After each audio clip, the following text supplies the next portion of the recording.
My name is Cassandra Vale, and I'm 31 years old. The morning my family told me I was ruining my life by marrying a man with $167 in his bank account. My mother didn't ask if I loved him. She asked what I'd tell people at the country club when they asked what he did for a living. I was 25 and wore a secondhand engagement ring I'd picked out myself from a pawn shop window. My brother recorded the whole argument on his phone and played it back at family dinner like a blooper reel. Everybody laughing at the part where I said Daniel was going to build something that mattered. 6 years later, they weren't laughing. They were standing in the marble lobby of my husband's tech company at 8 a.m. on a Tuesday. And the security cameras I'd installed myself caught every word they were about to say. What happened in that lobby, in front of his employees and my footage. Ended one version of my family and started another. Welcome back to Revenge Camera Stories, where the people who were cut out of the picture finally get to develop their own prints. We tell stories about families who kept score until someone changed the game. If you've ever been told you were settling when you were actually seeing something no one else could, stay with me, drop a comment, and be sure to subscribe because this one's about focus, the long kind. In my family, every Sunday dinner began with a reading of the market. My father, Richard Vale, would sit at the head of the table with his phone face up beside his plate and the Wall Street Journal folded into quarters. And before anyone touched their food, he'd announce the week's performance. Portfolio up 2.3%. The Nasdaq's looking strong. Your brother can account Fred, 18% commission. And then his eyes would make the rounds. My mother Helen would nod and sip her wine. My brother Jordan would accept the praise with a little shrug that meant just doing my job, and I would sit there with my camera bag under my chair, still smelling like darkroom chemicals from the newspaper where I freelanced. Doing math I didn't have the vocabulary for yet. There was no line in my father's market report for the photo essay I'd sold to the Tribune. No stock ticker for the kid I taught to hold a camera at the rec center that week. No portfolio return on the fact that I could see the frame before the shutter opened. And that mattered to someone. Somewhere, just not at that table. My mother measures success the way a jeweler measures carats. Weight, clarity, cut. By the time I was 16, she'd established a system for evaluating the boys I brought around. And it was efficient. Where does his father work? What do they drive? Where do they summer? I learned early that love was fine, lovely even. But love without a tax bracket was a hobby, not a plan. My brother Jordan learned different lessons. Jordan's 7 years older, and he learned that being a man in the Vale family meant the market opened for you before you were even awake. Dad gave him his first shares at 12, paid for Wharton, brought him into the firm at 23. By the time Jordan was 30, he had a corner office, a German sedan, and a fiancé whose family owned a yacht with a name I can't pronounce. He also had something I didn't recognize 4 years because I mistook it for confidence. He had our parents' full attention, which is a kind of wealth that doesn't show up on a balance sheet but costs everyone around it. There was a camera in our house, an old Leica my grandfather bought in Berlin in 1952. It sat in a glass case in my father's study. And when I was 8, I asked if I could hold it. My father took it out carefully, showed me the mechanics, the aperture, the focal plane. And then he said something I've carried in my pocket ever since. This camera, he said, cost more than most people make in a month. Your grandfather knew that beautiful things hold value. Remember that. Cassie, I didn't understand until years later that he wasn't teaching me about cameras. He was teaching me the family catechism. Beautiful things hold value. People are investments. Love is a return. I put the Leica back in its case and started saving for my own camera the next week. Babysitting money, lawn mowing money, $1 at a time until I could buy something that was mine and didn't come with a sermon about appreciation rates. I want to be fair to my parents. And I want to be honest. And those are two different assignments. They were not cruel people. They were people who had survived the 2008 crash by making every single decision, including who to love and how to love them, through a lens of security. My mother grew up in a house that lost everything, and she built her whole adult life around making sure her children never knew what that felt like. The problem was she couldn't tell the difference between protecting us from poverty and teaching us that people without money were worth less. Both looked like love to her. Both came with the same tight smile and the same advice. Don't settle, sweetheart. You're a veil. I met Daniel Kirsch when his car died in the newspaper parking lot, and I was the only person still there at 9 p.m. on a Wednesday, uploading photos from a city council meeting that had run long. He knocked on the back door where the loading dock was, apologetic, asking if he could borrow jumper cables. And I looked at him the way I look at a composition before I shoot. Adjusted for light. Checked the frame. Waited to see what I'd find. He was 27, wearing a shirt with someone else's name stitched on the pocket, driving a 1996 Civic with a duct-taped bumper. And when I asked what he did, he said he was a software developer working on an app nobody had heard of yet. Yet, he said, and smiled like that word was a fact he'd already verified. I helped him with the cables. He thanked me 3 times. Then he asked if I wanted to get coffee sometime. And I said yes before my mother's voice in my head could run the numbers on his car. Dating Daniel was the first time in my life I realized how much of love I'd been taught to photograph in dollars. He took me to diners where the coffee was 50 cents and refills were infinite. He walked me through code the way I walked him through Aperture, both of us teaching the other to see. He worked 80-hour weeks on software I didn't understand for a startup that paid him in equity and hope. And when I asked if he was worried it wouldn't work, he looked at me like I'd asked if he was worried the sun wouldn't rise. I'm building something, Cassie, he said. If this one doesn't work, the next one will. But this one's going to work. He lived in a basement studio with 2 roommates and a futon. He had $167 in his checking account the night he proposed. And I know that number exactly because I was with him at the ATM when he checked to make sure the ring wouldn't bounce.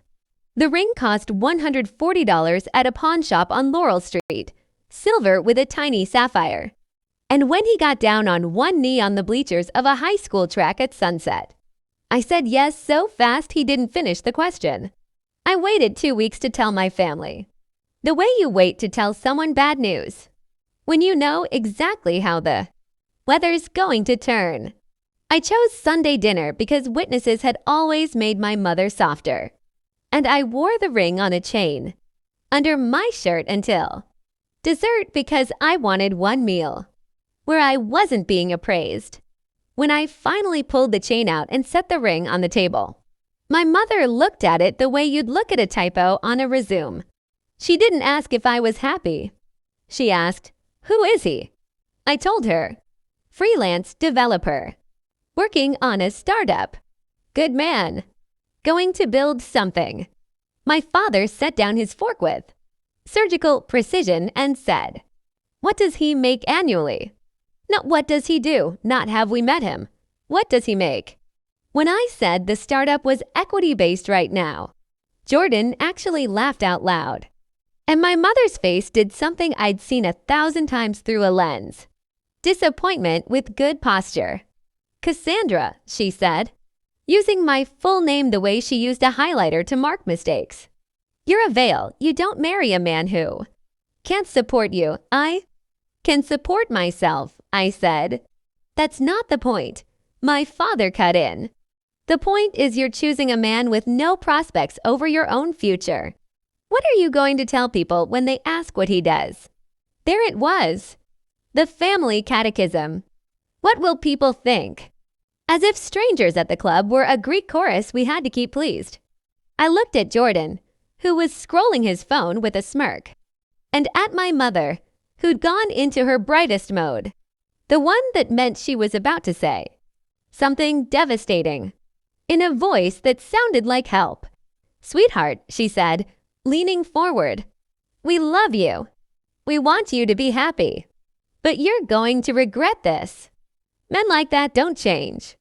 And you'll resent him when you're 30 and living in a rental and watching your friends buy real homes." My father nodded. "If you do this, don't come to us when it falls apart." I want to stop here because this is important. That sentence, "don't come to us when it falls apart," wasn't said in anger. It was said in the same tone my father used to discuss portfolio diversification. A boundary. A term. And I heard it, and I felt my hands go cold. And I did the only thing I'd ever been good at. I looked at the frame. My mother, posed and lacquered. My father, composed and certain. Jordan, delighted to watch me fail. And I realized something. 20-5-year-old with a pawn shop ring and a freelance income shouldn't have had to realize. None of them were going to be in my wedding photos. Not because I didn't invite them, though I wouldn't, but because they'd already walked out of the frame. Daniel and I got married. For months later at a friend's backyard in April. 30 people, string lights, a playlist Daniel made, and a photographer friend who shot it for free because I taught her to use a manual lens. My family didn't come. I invited them, one email to each, with the date and time and a line that said, "I hope you'll be there." My mother replied, "We'll be thinking of you." My father didn't reply at all. Jordan sent a gif of someone throwing money into a fire. I read them all on my phone the morning of the wedding, standing in a borrowed dress in a bathroom with chip tile. And I cried for exactly 5 minutes. Then I washed my face, fixed my makeup, and walked out into the backyard where the man with $167 and a dream was waiting for me under a trellis his roommate built. And I married him in front of people who showed up. My best friend gave a toast. Daniel's mom, who cleaned houses for a living and had flown in from Pittsburgh on a Southwest sale, told me I was family now. And at the end of the night, Daniel and I sat on the back steps of that house and looked at the Polaroids scattered across the table, and he said, "We're going to be okay, Cass, better than okay." And I believed him. Not because I had proof, but because belief was the only currency we had. And we'd both decided it was enough. The first 2 years were the kind of broke that people with safety nets don't understand.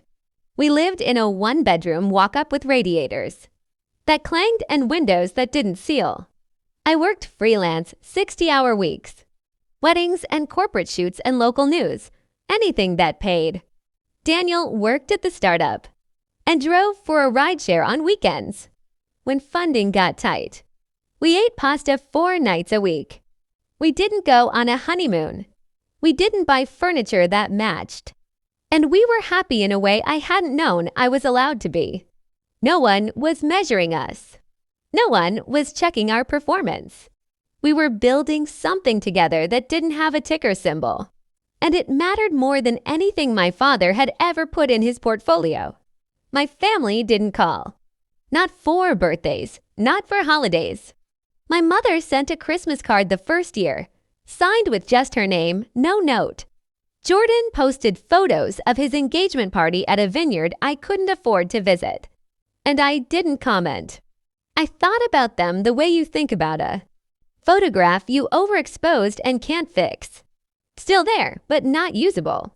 Then in year 3, Daniel's startup got acquired. Not for billions, not for headlines, but for enough that Daniel came home in the Middle of the day and sat on our futon and stared at his laptop and said, "Cassie, we're going to be okay. The payout cleared his student loans, bought us a down payment on a small house, and gave him enough runway to start his own company. He called it Kirsch Technologies. He hired 2 people, then 5, then 12. I watched him build it the way I'd watched him build code. Line by line, hour by hour, with a certainty that looked like faith, but was actually just work one had been willing to see yet. By year 4, Daniel had an office. By year 5, he had 20 employees and a contract with a firm my father would have recognized. And by year 6, Kirsch Technologies was grossing mid-7 figures annually. And Daniel had been asked to speak at a tech conference my brother's firm was sponsoring. I want to be clear about what happened in those 6 years because this is the part people misunderstand. We didn't get rich. We got stable. We bought a 3-bedroom house with a basement I turned into a darkroom. We paid off my car. We started saving. Daniel still wore shirts with someone else's name on them sometimes because he liked them and didn't care. I still shot weddings on weekends because I loved it, not because we needed it. We didn't join a country club. We didn't buy a yacht. We built a life that looked nothing like my parents' portfolio, and it was worth more than anything they'd ever measured. I installed security cameras at Daniel's office myself. I'm good with tech, always have been. And after a break-in at a neighboring suite, Daniel asked if I'd set up a system. So I did. For cameras. Lobby, hallway, conference room, back entrance, cloud storage, motion alerts, the works. I set them to save everything. Because storage is cheap and you never know what you'll need. I didn't install them to catch my family. But that's what they caught. They showed up on a Tuesday in October, year 6. I got the motion alert on my phone at 8:17 a.m. Front lobby, movement detected. I opened the app expecting a delivery and instead saw my mother, my father, and Jordan standing at the reception desk, talking to Daniel's assistant. I turned the volume up. My mother's voice came through first, bright and certain. We're Daniel Kirsch's family. Well, his wife's family. We're here to see him. I sat in my car in the grocery store, parking lot with a gallon of milk, sweating on the passenger seat, and watched my family lie their way into my husband's office. Daniel's assistant, Maya, who knew exactly who my family was because I'd told her years ago, said politely, "Do you have an appointment?" "We don't need an appointment," Jordan said. And I watched him lean on the desk, the way he used to lean on our housekeeper when he wanted something. "We're family. Just tell him the Vales are here," Maya, bless her, didn't blink. "I'll let him know you're here. Please have a seat." I called Daniel immediately. "They're there," I said. "I know," he said.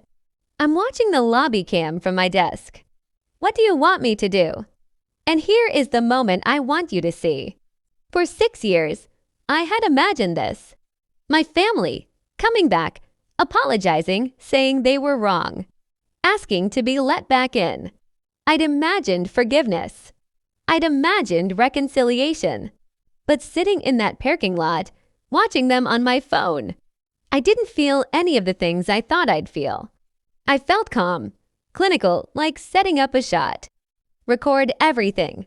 I told Daniel, let them say whatever they're going to say. I'm on my way. I got there in 12 minutes. I parked in the garage and took the back entrance, so I could watch the lobby feed from Daniel's office before I went down. My father was pacing. My mother was reapplying lipstick in a compact mirror. Jordan was on his phone. They didn't look sorry. They looked like people waiting for a meeting to start. Daniel pulled up the audio feed and we listened. My father to my mother. This is a nice setup. I looked up his revenue. He's clearing 8 figures this year, Jordan. Should have invested in him when Cassie first brought him around. He left. My mother, snapping the compact shut. We're not here to invest, Jordan. We're here to reconnect that. Word reconnect like. 6 years of silence was a dropped call. Not a choice. Daniel looked at me. What do you want to do? I thought about the last 6 years. The futon. The pasta. The wedding they didn't come to. The Christmases they didn't call for. The life we built in a frame they said would never develop. And then I thought about the cameras and the cloud storage and every word they'd said in the last 15 minutes. I want to go down there, I said. And I want you to queue up every recording we have lobby, parking lot. All of it. I want them to see themselves. I walked into the lobby at 8:47 a.m. and my mother's face did something I'd been photographing my whole life. Relief with conditions. Cassandra, she said, standing, arms open. I stopped 6 feet away. My father stood too. Jordan stayed seated, smirking. What are you doing here? I asked. Not hi, not it's been a long time. Just the question. My mother's smile tightened. We wanted to see you. It's been too long, sweetheart. We've missed you, you've missed me. I repeated. Yes, my father said. We have. And we wanted to meet Daniel properly. Congratulate him on his success. There it was. Not apologize, not we were wrong. Congratulate him on his success. As if success was the variable that had changed, not their willingness to show up. You told me not to come to you when it fell apart, I said. My mother waved a hand. We were concerned, Cassie. Any parent would be. But clearly you've landed on your feet. Jordan finished, standing now. Yeah, nice office, by the way. You taking investors. I looked at him. At the smirk. At the certainty that this was all just a transaction he'd miscalculated and could now correct. And I said the thing I'd been carrying for 6 years. No, my father blinked. No, I said. You're not investors. You're not family. You walked out 6 years ago. And you don't get to walk back in now that the math works for you. My mother's face went through every setting, hurt, anger. Performance, she landed on wounded. Cassandra, we made mistakes. We're here to fix them. You're here because Daniel's company is worth something now, I said. If he was still driving for rideshare, you wouldn't be in this lobby. That's not fair. My father started. It's accurate. Daniel's voice came from behind me. He'd come down. He stood next to me, calm, steady, and looked at my family the way you look at a contract with bad terms. You're here because you Googled me, not because you missed your daughter. Jordan actually rolled his eyes. Okay, so we didn't handle it great 6 years ago. We're here now. Isn't that what matters? No, I said. And then I did the thing I'd planned in the car. Maya, can you pull up the conference room? We're going to need the screen. My family followed us into the glass-walled conference room, confused now. The smirk starting to fade from Jordan's face. Daniel keyed in his laptop and the screen on the wall lit up. Security footage. Time stamped this morning. 8:17 a.m. I hit play. My father's voice. This is a nice setup. I looked up his revenue. He's clearing 8 figures this year, Jordan. Should have invested in him when Cassie first brought him around laughing. My mother. We're not here to invest, Jordan. We're here to reconnect. The room went silent. On screen, my family kept talking, kept appraising, kept calculating. I let it play for 2 minutes. Then I stopped it.